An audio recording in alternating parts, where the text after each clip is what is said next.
छोटे छोटे टिप्स के थ्रू अगर हम घर के सारे काम कर लेते हैं ना फ्रेंड, तो काम हमारा आसान हो जाएगा। ऐसे ही कुछ छोटे छोटे टिप्स आप लोगों के साथ शेयर करूंगी।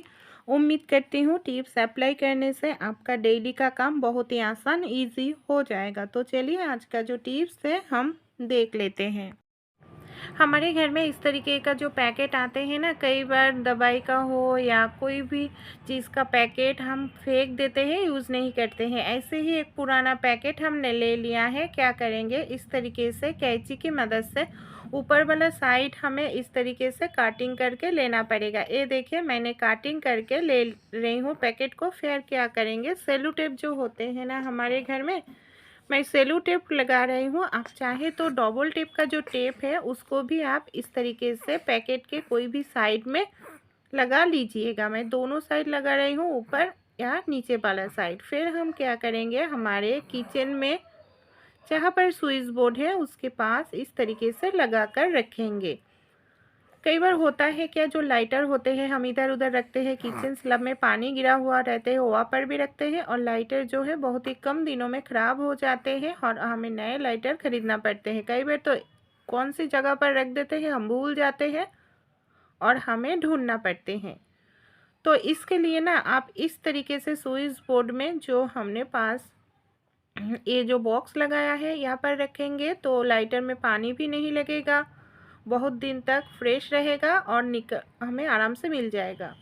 जब भी हम कोई सब्जी बनाते हैं, साग सब्जी का कोई रेसिपी, कई बार होता है क्या, जब भी हम कढ़ाई में सब्जी डालते हैं देखने में बहुत ही ज़्यादा लगते हैं, हम उस टाइम अगर नमक देंगे ना तो नमक ज़्यादा हो जाएगा, क्योंकि देखने में ज़्यादा लगते हैं इसके लिए हम ज़्यादा नमक डाल देते हैं।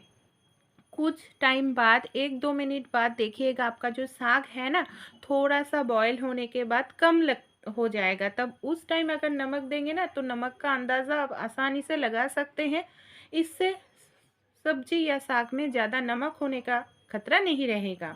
कई बार प्रेशर कुकर में हम जब भी कोई खाना बनाते हैं, अगर पानी ज़्यादा हो जाएगा ना तो प्रॉब्लम क्या होते हैं, सीटी उठने के समय इस तरीके से खाना बाहर निकल आते हैं और जिसके कारण हमारा गंदा हो जाते हैं प्रेशर कुकर।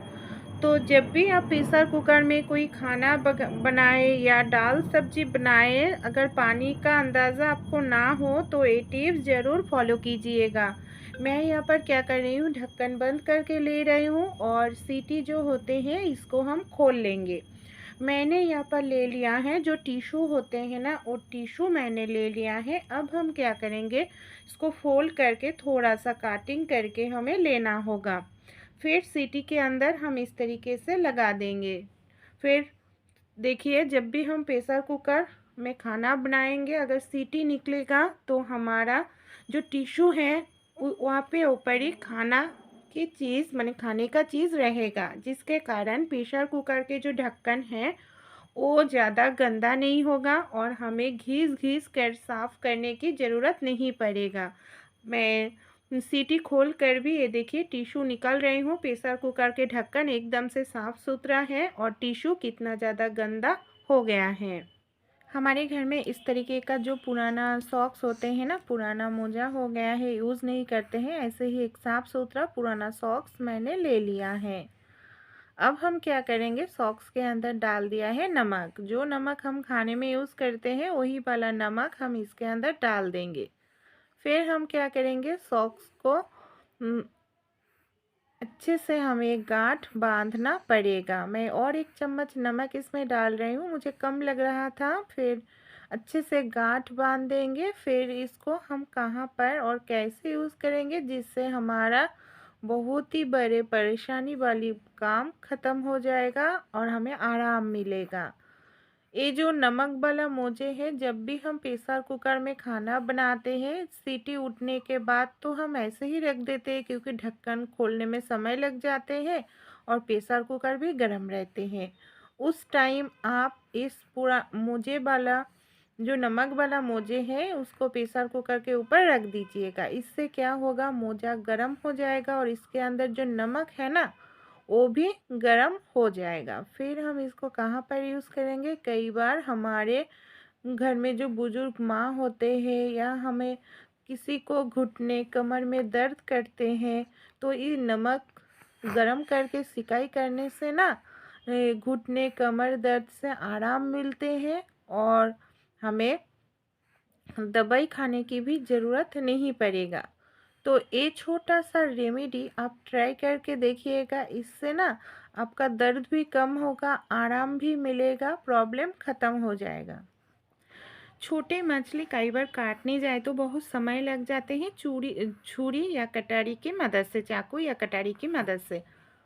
लेकिन हमारे घर में जो पुराना इस तरीके का नेल कटर है ना, नेल कटर की मदद से हम छोटी कोई भी मछली आराम से काट सकते हैं बिना चाकू बिना कटर यूज़ करके। मैंने नेल कटर के जो अंदर वाला हिस्सा होते हैं उसको निकल करके ले लिया है। उसकी मदद से इस तरीके से अगर घिसेंगे ना तो देखिएगा बहुत ही आसानी से नेल कटर के की मदद से जो ऊपर के आँच होते हैं मछली का चुटकियों में एकदम से साफ हो जाएगा और हमें उंगली कटने का भी डर खतरा नहीं रहेगा। ये देखिए मैं ऊपर वाला हिस्सा इस तरीके से घिस कर दिखा रही हूँ, कितना बढ़िया तरीके से साफ़ हो गया है। आप खुद देख सकते हैं फ्रेंड, इस तरीके से आप भी साफ़ कर सकते हैं। मछली काटने के लिए मैं यहाँ पर छोटा सा कैंची का यूज़ करूँगी। इस तरीके से अगर हम मछली को काटेंगे ना तो मछली कम समय में मछली का जो दाना होते हैं लेज होते हैं इसको हम काटिंग कर सकते हैं और पेट का जो गंदगी है उसको भी साफ़ कर सकते हैं। देखिए एक मछली काटने के लिए हमें 1 मिनट भी समय नहीं लगे हैं। हमारा मछली का जो ऊपर का आँस है या पेट की जो गंदगी है मैंने पूरा साफ़ करके ले लिया है बिना चाकू बिना कटारी यूज़ करके। अच्छे लगे तो ट्राई करके देखिएगा। गैस जलाने के लिए हम जो इस तरीके का लाइटर का यूज़ करते हैं, कई बार हम इस तरीके के किचन में रख देते हैं, किचन स्लैब में इसमें पानी रहते हैं और पानी लाइटर में लग जाते हैं। कई बार इधर उधर रखते हैं और हमें ढूंढना पड़ते हैं लाइटर हमने कहाँ पर रखे हैं, तो लाइटर भी ख़राब हो जाते हैं। इसके लिए एक छोटा सा टिप्स बताने वाली हूँ। हमारे घर में इस तरीके का जो पैकेट आते हैं दवाई का हो या जो टूथपेस्ट का खाली पैकेट है आप वो भी ले सकते हैं। मैंने यहाँ पर दवाई का पैकेट ले लिया है। छोटा वाला जो दवाई होते हैं वो पैकेट ऊपर वाला हिस्से को इस तरीके से कट करके अलग करके ले लिया है। अब हम क्या करेंगे, ले लेंगे सेलो टेप। मैं यहाँ पर नॉर्मल सेलो टेप ले रही हूँ, आप चाहें तो यहाँ पर डबल टेप का जो सेलो टेप आते हैं ना वो भी यहाँ पर यूज़ कर सकते हैं। क्या करना होगा, ऊपर साइड और नीचे साइड हमें इस तरीके से सेलो टेप को लगाना होगा। ये देख लीजिएगा मैं दोनों साइड सेलो टेप को लगाकर ले लिया है। अब हम इसको क्या करेंगे, हमारे जो किचन होते हैं ना जहाँ पर स्विच बोर्ड होते हैं या गैस के पास में जो वाल होते हैं वहाँ पर आपको सेट कर लीजिएगा। यहाँ पर अगर लाइटर रखेंगे तो पानी से भी गीला नहीं होगा, इधर उधर रखने की ज़रूरत नहीं होगा, जब भी ज़रूरत हो मिल भी जाएगा और हमारा लाइटर भी कभी भी ख़राब नहीं होगा। कई बार गैस ख़त्म हो जाने से हमें नए गैस सिलेंडर लगाना पड़ती है। प्रॉब्लम क्या होते हैं, नए जो गैस सिलेंडर होते हैं ना इसका कैप खोलने में दिक्कत होती है। घर में अगर बुजुर्ग माँ हो तो उसको ये प्रॉब्लम और भी ज़्यादा होने लगते हैं। तो इसके लिए एक काम कीजिएगा, आप छोटा सा गैस सिलेंडर के जो कैप के ऊपर प्लास्टिक का सील होते हैं उसको तो हमने खोल लिया है। यहाँ पर हम क्या करेंगे, ले लेंगे कंघी। हमारे घर में जो इस तरीके का पुराना कंघी होते हैं, आप कोई भी पुराना एक कंघी ले लीजिएगा। कंघी को गैस सिलेंडर के कैप के अंदर इस तरीके से फंसा दीजिएगा।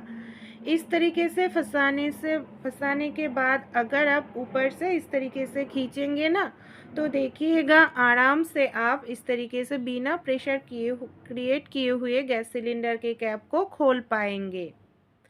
कई बार इस तरीके का जो सब्जी होते हैं, प्याज के पत्ते होते हैं या इस तरीके का कोई भी सब्जी जब भी हम बनाते हैं पानी से वॉश करने के बाद बर्तन में रख देते हैं ना, इसके अंदर बहुत सारे पानी रह जाते हैं। जब भी हम भाजी बनाते हैं पानी छोड़ना शुरू कर देते हैं और अच्छे से भाजी हमारा नहीं बनते हैं।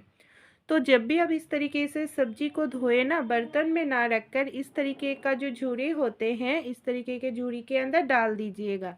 इसके अंदर जितने भी पानी है धोने के बाद निकल जाएगा। ये देखिए मैं झूरी में रख कर रख दिए थे 1-2 मिनट, जितने पानी थे निकल गया है कितना सारा पानी। अब अगर हम इसको भाजी बनाएंगे तो खाने में भी अच्छा लगेगा और भाजी भी हो जाएगा कम समय में।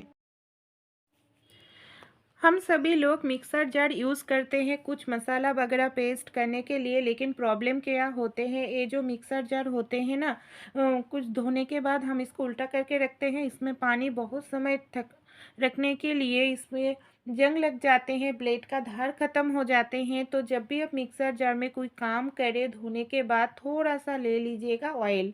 मैं यहाँ पर सरसों का तेल यूज़ कर रही हूँ, आप कोई भी कुकिंग ऑयल डाल दीजिएगा अच्छे से। ब्लेड के अंदर आप इस तरीके से कुकिंग ऑयल को लगा लीजिएगा, और इस तरीके से अगर आप ऑयल को लगा लेंगे ना, मैं गारंटी के साथ बोल रही हूँ, देखिएगा आपका मिक्सर जार जो है ना, वो कभी भी ब्लेड आपका जंग नहीं लगेगा और ब्लेड जो है इजी रहेगा। जो चाल का डिब्बा होते हैं चावल का, कई बार हम कहीं घूमने जाते हैं, हमारे घर में चावल बहुत सारे पड़े पड़े हुए रहते हैं, और चावल अगर 5-6 महीने तक इस तरीके से पड़े हुए रहेगा ना, तो चावल में बहुत ही जल्दी कीड़ा लग जाएगा और हमारा चावल जो है वो भी खराब हो जाएगा।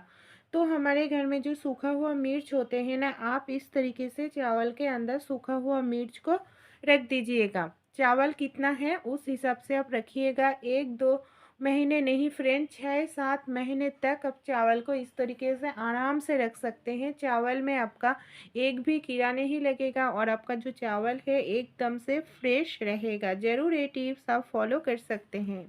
पत्ता गोभी की सब्ज़ी तो हम सभी लोग खाना पसंद करते हैं। कई बार पत्ता गोभी जब भी काटने जाए चाकू कटारी से छोटे छोटे एकदम से काटने जाए तो हमारा उंगली कटने का भी खतरा रहते हैं। तो पत्ता गोभी काटने के लिए आपको कटारी चाकू कुछ भी यूज़ करने की ज़रूरत नहीं पड़ेगा।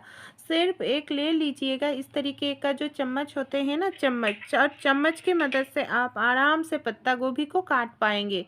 ये देखिए मैं काट कर भी दिखा रही हूँ, एकदम से छोटे छोटे बारीक तरीके से कट रही हूँ। यहाँ पर हमें उंगली कटने का बिल्कुल भी खतरा नहीं रहेगा और पत्ता गोभी को भी हम आराम से काट सकते हैं, है ना कमाल का टिप्स। अगर आपको भी पत्ता गोभी चाकू कटारी से काटने जाते हैं, उंगली कट जाते हैं, समय लगता है, तो ये टिप्स फॉलो कर सकते हैं, समय भी कम लगता है और हमें पत्ता गोभी की एकदम से बारीक तरीके से कटना हो जाते हैं। कई बार हमारे घर में ऐसे बहुत सारे स्वेटर रहते हैं फ्रेंड, जो पुराना हो गया है या छोटा हो गया है, हम यूज़ नहीं करते हैं। उस स्वेटर को ना हम बेकार समझकर कई बार रख देते हैं, यूज़ नहीं करते हैं। लेकिन वो जो पुराना स्वेटर होते हैं, छोटा हो गया है या पुराना हो गया है, तो इसको ना आप ऐसे ही मत रख दीजिएगा। इसको हम 3 तरीके के साथ यूज़ कर सकते हैं, बहुत ही ज़बरदस्त अच्छा लगेगा। पहले जो आइडिया है, देखिए मैंने जो स्वेटर ले लिया है, ये स्वेटर जो है ना छोटा हो गया है, इसको हम यूज़ कैसे करेंगे, पहले उल्टा करके ले लिया है और उल्टा साइड में ही हमें इस तरीके से जो बॉटम है बॉटम को हमें लगाना होगा। फिर क्या करेंगे, हाथा वाला साइड हम इस तरीके से फोल्ड कर लेंगे और मैंने यहाँ पर ले लिया है एक रबर बैंड। रबर बैंड की मदद से हमें इसको टाइट करके लगाना होगा, ये देखिए इस तरीके से। फिर हम क्या करेंगे फ्रेंड, इसको हम इस तरीके से सीधा कर लेंगे, क्योंकि ये उल्टा है इसलिए सीधा कर लेंगे और अंदर के पार्ट इस तरीके से डाल देंगे और पीछे वाला साइड देखिए कितना बढ़िया तरीके से फ्लावर जैसा बन गया है। फिर एक थोड़ा सा और पुराना कपड़ा हम इसमें डाल देंगे जो यूज़ नहीं करते हैं, इससे अंदर एकदम से फुला फुला हो जाएगा। फिर हम क्या करेंगे, जिस तरीके से साड़ी में प्लेट बनाते हैं ना, उसी तरीके से हम इसको प्लेट बना लेंगे, ये देखिए। और ऊपर वाला हिस्सा इस तरीके से पकड़ लेंगे और एक रबर बैंड हम इस तरीके से लगा देंगे। टाइट करके हमें रबर बैंड को लगाना होगा, ये देखिए इस तरीके से टाइट करके हमने रबर बैंड को लगा लिए हैं और ये बन गया है बहुत ही खूबसूरत एक कुशन। आप सोफे पर रख सकते हैं, चाहे तो बेड में पास में रख सकते हैं, ये देखने में भी सुंदर लगते हैं और आपका पुराना स्वेटर भी यूज़ हो जाएगा, बिना काटिंग बिना सिलाई किए हुए आप चाहे तो सुई धागा की मदद से इस तरीके से ऊपर में थोड़ा सा सिलाई भी कर सकते हैं। मैंने सिलाई नहीं किया है क्योंकि ये सिलाई बिना ही देखने में सुंदर लग रहा है। तो है ना, ये देखिए कितना बढ़िया लगते हैं। आपका घर का जो लुक है बहुत ही खूबसूरत लगेगा। इस तरीके से स्वेटर को आप किसी भी कोने में मत रखिएगा, इस तरीके से यूज़ कर सकते हैं। इस तरीके का जो डिब्बा होते हैं हमारे घर में, कई बार कुछ चीज़ हम लेकर आते हैं, जैम्स वगैरह कुछ भी, तो फेंक देते हैं बाद में। तो इस डिब्बे को ना मत फेंकिएगा, आप अच्छे से डिब्बे को धो लीजिएगा। फिर हमारे घर में जो इस तरीके का पॉन्स होते हैं, मैंने इस तरीके से टुकड़ा करके ले लिया है। इस डिब्बे के अंदर हम क्या करेंगे, इस तरीके से पॉन्स को भर कर रख देंगे। फिर हम इसको कहाँ पर किस तरीके से यूज़ करेंगे, जो सुई हम सिलाई करते हैं ना, वही वाला सुई ले लिया है। देखिए सुई को अगर हम इधर उधर रखेंगे ना तो बहुत ही जल्दी सुई भी हमारा खो जाएगा और हमें नए सुई खरीदना भी पड़ेगा। प्रॉब्लम क्या होते हैं, सुई में जंग भी लग जाते हैं। तो इस तरीके से कंटेनर के अंदर पॉन्स रखकर आप इस तरीके से सुई को रख दीजिएगा। इससे क्या होगा, आपका जो सुई है ना एक ही जगह पर रहेगा फ्रेंड, और आपका सुई भी सही सलामत रहेगा, एक भी सुई खोने का डर नहीं रहेगा। और इसका ढक्कन है इसलिए जंग भी नहीं लगेगा। आप जितना चाहे उतना सुई इस तरीके से रख कर देख लीजिएगा। इससे आपका एक भी सुई इधर उधर नहीं होएगा। जब ज़रूरत होगा आराम से आप इस तरीके से निकाल करके यूज़ कर सकते हैं। गैस सिलेंडर में आपने कभी दवाई का इस्तेमाल किया है? क्यों हम गैस सिलेंडर में दवाई का इस्तेमाल करेंगे, चलिए हम देख लेते हैं। कई बार होता है क्या, हमारे घर में एक ही गैस सिलेंडर होते हैं, अचानक गैस ख़त्म हो जाए तो दिक्कत में पड़ जाते हैं। तो ऐसे बहुत सारे पुराने दवाई होते हैं जिसका डेट एक्सपायर हो गया है। मैंने ऐसे ही एक दवाई को तोड़ करके ले लिया है। इस तरीके से तोड़ करके लेने से क्या होगा फ्रेंड, दवाई में ना जो वाइट वाला पार्ट निकल आएगा और आराम से आप डेट को लिख कर रख पाएंगे। इस तरीके से देखिए, मेरा दवाई था पुराना, एक्सपायर हो गया था, मैंने तोड़ करके डेट को लिख दिया है। अब हमें टेंशन की बात नहीं है, डेट ख़त्म होने से पहले ही हम बुकिंग कर सकते हैं। हमारे घर में इस तरीके का जो एलईडी बल्ब हम यूज़ करते हैं, कई बार होता है क्या, एलईडी बल्ब में ना स्विच डालने के बाद जलते हैं, कई बार बुझ जाते हैं। हम सोचने लगते बल्ब ख़राब हो गया है, नए बल्ब खरीद कर लेकर आते हैं। लेकिन नए बल्ब खरीदने से पहले ये टिप्स फॉलो कीजिएगा। कई बार कार्बन जम जाते हैं बल्ब में और इसके कारण ये प्रॉब्लम होते हैं। मैंने ग्रेटर ले लिया है, ग्रेटर के ऊपर बल्ब को इस तरीके से रख कर हमें धीरे धीरे घिसना होगा। इस तरीके से अगर धीरे धीरे घिसेंगे ना, धीरे धीरे, ज़्यादा ज़ोर से नहीं, अगर बल्ब में कोई भी कार्बन जम गया है वो आसानी से कार्बन को एकदम से साफ़ कर देगा। फिर आप जलाएंगे ना, बल्ब आराम से चलेगा और नए बल्ब आपको एलईडी लाइट खरीदने की ज़रूरत नहीं पड़ेगा। इस तरीके का जो साग होते हैं ना, ये जो मेथी साग होते हैं, मटर के साग होते हैं, हम तो खाने में पसंद करते हैं। लेकिन प्रॉब्लम क्या होते हैं, एक एक करके साग को, पत्ते को निकालने में बहुत समय लग जाते हैं। तो हमारे घर में जो इस तरीके का झिझरी होते हैं, इसके अंदर साग को डालकर अगर खींचेंगे ना, साग में जितने भी पत्ते हैं या सख्त वाला पार्ट है वो निकल जाएगा और हम कम समय में बहुत सारे साग को इस तरीके से रेडी कर सकते हैं पकाने के लिए। ये देखिए, क्योंकि एक एक करके अगर पत्ता निकाल लेंगे तो समय लगेगा और पत्ता को अगर फेंक देंगे तो ज़्यादा साग भी हमें नहीं मिलेगा और इससे हमें अंदाज़ा भी नहीं होगा जो नरम पार्ट है किस हिस्से से हम इसको तोड़ें। तो ये जो नरम पार्ट है ना, ये क्या होगा, इस तरीके से खींचने से सख्त वाला पार्ट अलग हो जाएगा और नरम वाला पार्ट भी अलग हो जाएगा। सिर्फ एक झजरी की मदद से आप बहुत सारे साग को हैं। कई बार छोटे से सुई में धागा डालने जाए तो बहुत ही ज़्यादा प्रॉब्लम हो जाते हैं। तो आप छोटे से छोटे सुई में आराम से आप धागा डाल सकते हैं, कोई भी प्रॉब्लम आपको नहीं होगी। इसके लिए देखिए मैंने क्या करूँगी, हमारे सभी के घर में मौजूद होते हैं जो चीज़, वो है टूथपेस्ट। आप यहाँ पर कोई भी टूथपेस्ट का यूज़ कर सकते हैं। जो रेगुलर हम यूज़ करते हैं वही वाला टूथपेस्ट थोड़ा सा ले लिया है। क्या करेंगे देखिए, हमारे जो यहाँ पर धागा के सर है ना, धागा के सर में हम टूथपेस्ट को अच्छे से लगा लेंगे। टूथपेस्ट लगाने से धागा का सर सीधा रहते हैं। जब भी हम सुई में धागा डालने जाए तो सर हिलते हैं ना धागा का, इसके लिए धागा में हम सुई को धागा डाल नहीं सकते। इस तरीके से टूथपेस्ट लगाने से धागा हिलेगा नहीं और आप चुटकियों में सुई में धागा डाल सकते हैं। अच्छे लगे ट्राई कीजिए।